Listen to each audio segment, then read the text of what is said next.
Good afternoon, students. How are you? I hope you're okay. We need to continue our classes, and today we are going to talk about the passive voice in negative and interrogative form. Buenas tardes, alumnos. Espero que se encuentren bien. Debemos continuar con nuestras clases y en esta ocasión será sobre el tema de la voz pasiva en forma negativa e interrogativa. The last class, we studied the passive voice in affirmative form. La clase pasada estudiamos la voz pasiva en forma afirmativa. Okay, let's check the grammar.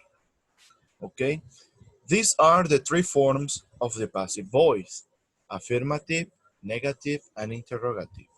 Let's check the negative form. Grammar rules, negative form.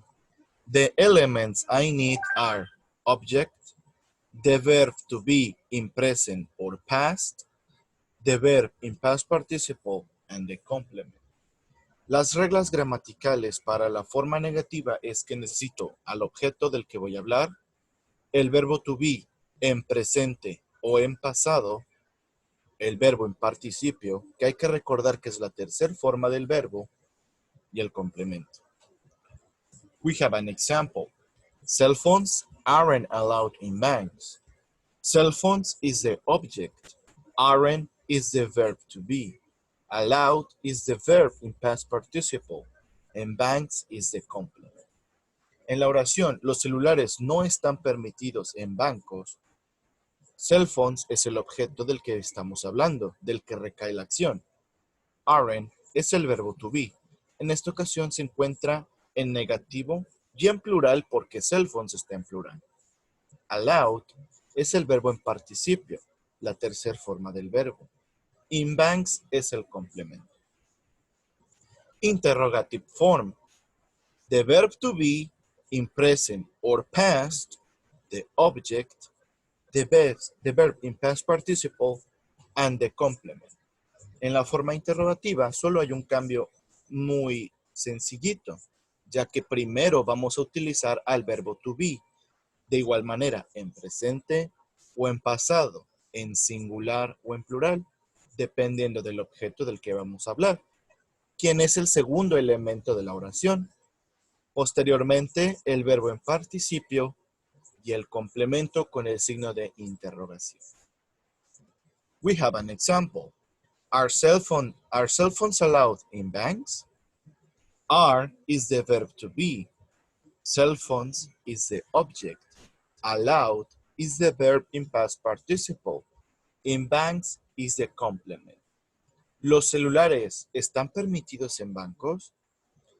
Iniciamos primero con el verbo to be are. Are debido a que el objeto cell phones se encuentra en plural. Allowed, permitido, es el verbo en participio. Y finalmente tenemos el complemento in banks. Para las actividades de la sesión de hoy hay dos. Esta es la orden de la primera. Complete the sentences in passive voice with the correct form of the verb to be in negative form. Isn't, aren't, wasn't, or weren't. Completa las oraciones en voz pasiva con la forma correcta del verbo to be en forma negativa. Isn't, aren't, wasn't, or weren't. Tenemos 8 oraciones en total, de las cuales tenemos un ejemplo. The bottles weren't broken by the cat. The dog did it. Las botellas no fueron destruidas por el gato. El perro lo hizo. De igual manera con las demás oraciones, debemos completar con el verbo to be en forma negativa. Una recomendación o un tip que les puede servir es observar al objeto, ver si es en singular o en plural y ver el complemento. El complemento me va a dar la idea de en qué tiempo estoy. ¿Ok? En el ejemplo de acá, ¿cómo sé que la oración está en pasado? Porque dice, the dog did it. El perro lo hizo. Esto me da la pista de que la oración está en pasado. Y como botellas es plural, de las 4 opciones, la correcta es were. Put the words in correct order to make questions in passive voice. Pon las palabras en el orden correcto para hacer preguntas en voz pasiva. En este ejercicio se les ha proporcionado una serie de preguntas que están en desorden. Por lo tanto, y de acuerdo a las reglas que estudiamos, deben de poner cada elemento en su lugar para poder hacer preguntas en voz pasiva. We have an example. In banks are allowed cell phones. Sorry for the spelling mistakes. Are cell phones allowed in banks? ¿Cómo sé que la pregunta es correcta? Debo recordar que estoy haciendo una pregunta.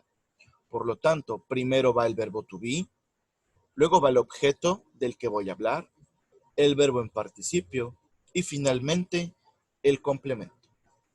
Por mi parte es todo, alumnos. Estoy a su disposición para cualquier pregunta o duda que tengan. No duden en enviarme un mensaje a través de la plataforma. Que tengan un bonito fin de semana y nos estamos viendo para la siguiente sesión.